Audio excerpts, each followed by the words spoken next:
Irrikitan egoen azkenean operak ikasteko. Aurten izugarrizko planak egingo ditugu. Nik ezin izango ditu zuekin planak egin. Argentinara joango naiz nire aitona amonak bizitatzera. Zora, aitona amonak argentinarrak dira? Bai, nire birraitona amonak krisiaren ondorez Argentinara emigratu behar izan zuten, eta han nire amona izan zuten. Eta han zer egiten dute? Ba, egun asko, beraien iriko euskaletxean egoten dira, adibidez. Euskaletxea, zer da hori? Euskaletxeak munduan zehar dauden etxe batzuk dira, non leku horretan dauden euskaldunak biltzen dira eta euskal kultura eta gastronomia mantentzen dute. Ba ez neken ideiarik ez, eta euskaletxe hauek noztik daude. Guazen ezertzera eta hobeto kontatuko dizuet. Lasai egon oinatz, nik kontatuko diet.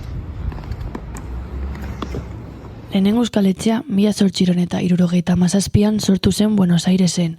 13 lagunek sortu zuten eta laurak bat izena jarri zioten. Euskaletxe hau Argentinako garrantzitsuena eta munduko garrantzitsuenetako batean bihurtu da. 19. mendearen amaieran eta 20. mendearen hasieran pobrezia eta krisi ekonomikoa zela eta euskal familia asko Ameriketara emigratu zuten, ekonomia hoben baten bila. Gainera, Ameriketan baserritarren falta handia zegoen. Beraien lurreldatik oso urrun zeudenez, euskaletxe gehiago sortzen joan ziren, bakarrik sentitzeko, elkar laguntzeko eta noski ere euskal tradizio, kultura eta gastronomia mantentzeko. Bueno, orain badakizu hobeto zuten euskaletxeak, ezta? Bai, baina gauza batzuk ez ditut oso ondo ulertu. Bai, nire ustez oso ona zaudut digut eta gainera sintesgarri iruditu zen. Begira, Kai, aizeako zen duertu du, zelako burua duzun. Bueno, lasai egon, Londreseko euskaletxearekin hitz egin aldugu nahi baduzue lehen eskuko informazioa izateko. Zein ideia, ona, nik boizeko euskaletxekoi ere esango diet. Bueno, barduan guazen bereiek hitz egitea ez, nirrikitan nago. Bai, ni ere, pixka bat gehiago enteratzeko.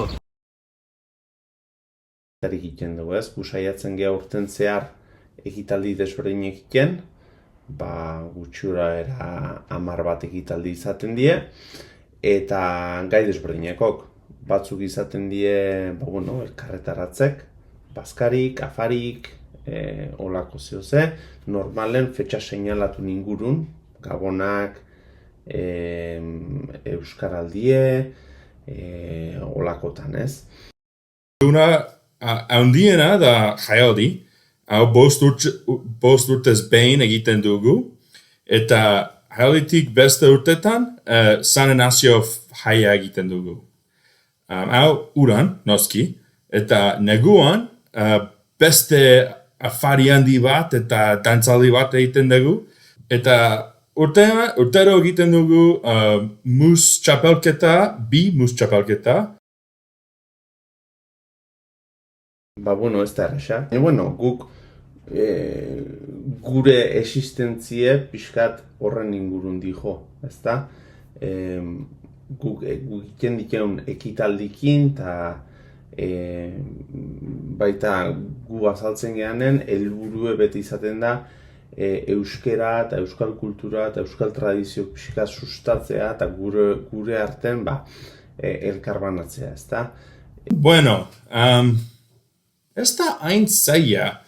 Gure komunitatea handia da, hain handia ez, baina 1000 pertsona, eta zer asko egin ahal dugu, bai? Jaiak, dantza, mus, euskera.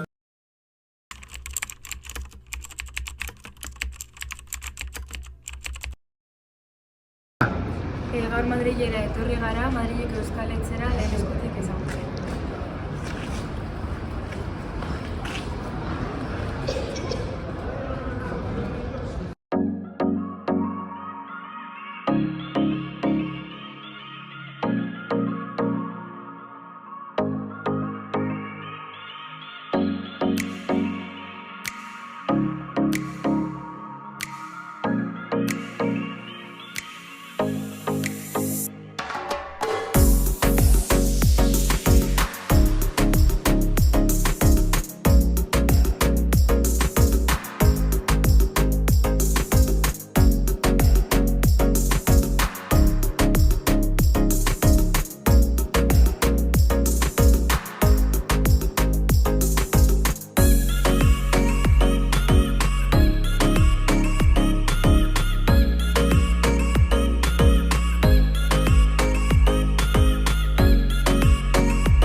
Madrileko Euskaletxean gaude, Joaquin Lizabalarekin, Madrileko Euskaletxeko lehendakari ordea, eta elkarrizketa bat egingo diogu.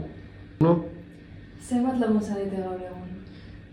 Gaur egun 1511 lagun ginen urtarrilan amaieran. Eta horietatik guztiak dira euskaldunak edo denetarik dago. Denetarik dago, baina batipat euskaldunak gara, eta edo euskaldunen seme-alabak Madrilen jaiotakoak, baina zendia hori kultura eta tradizioa hemen mantentzeko euskaletzea etortzen dira. Eta gero baita ere Madrilgo lagun asko ditugu. Nola dago antolatuta Euskaletxea, Joaquin? Euskaletxean zerbitzu asko ditugu, baina baten bate aipatzearen, esango nuke Orfeoia, euskaltegia, onda 40 lagun, edo 50 lagun ditugula, euskaltegi txikirekin, baitu dantza eta txistu taldea, oinan txerki taldea baita sortu da, eta gero daukagu sukaldea eta egon gela bat, gure bazkide giroa eta egiteko leku aproposa baitu. Eta ze jarduera antolatzen dituzu urtean zehar? Hemen Euskal Jai nagusiak ospatzen ditugu. Adibidez, gela 2 aste edo, ospatu gendun Santageda. Lehenago, San Sebastian eguna eta danborra egin gendun.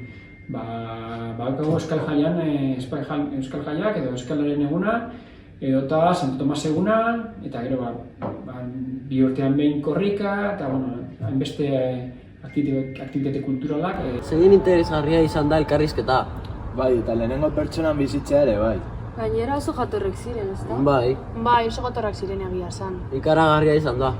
Baina gauza bat, Boizen eta Londesen bakarrik daude edo euskaletxe gehiago daude? Oraintxe azalduko dizuet. Euskaletxe mordoa daude mundu osoan zehar. Konkretuki 180 euskaletxe daude gaur egun. Hauek dira herrialde bakoitzak dituen euskaletxeak. Argentina da euskaletxe gehien dituen herrialdea, 87 konkretuki. Atzetik doakio estatu batuak 38 euskaletxeekin. Hirugarrenak Uruguai eta Espainia dira 12 euskaletxeekin. Venezuelan eta Frantzian zine aurkitu ditugu. Perun eta Txilen berriz 4. Australian, Mexikon, Brasilen eta Kolonbian 3 euskaletxe daude. Kanadan eta Alemanian 2, eta azkenik Belgika, Italia, El Salvador, Paraguai, Puerto Rico, Erresuma Batua, Andorra, Kuba, Txina, Japon eta Dominikar Errepublika daude euskaletxe bakarrarekin. Baina nola zenekien hainbeste? Nire aitona kontatu zidan txikitan. Zure aitona aditu bat zen gai honetan edo zer? Asko daki nire aitonak honetaz egia esan. Adituetarako gu ikasigun guztiarekin. Ez neuka ez da idearik ere ez. Egia da. Eta gu bezala, jende hainbeste daki? Jogon gara kalera giaztatzeko. Goazen.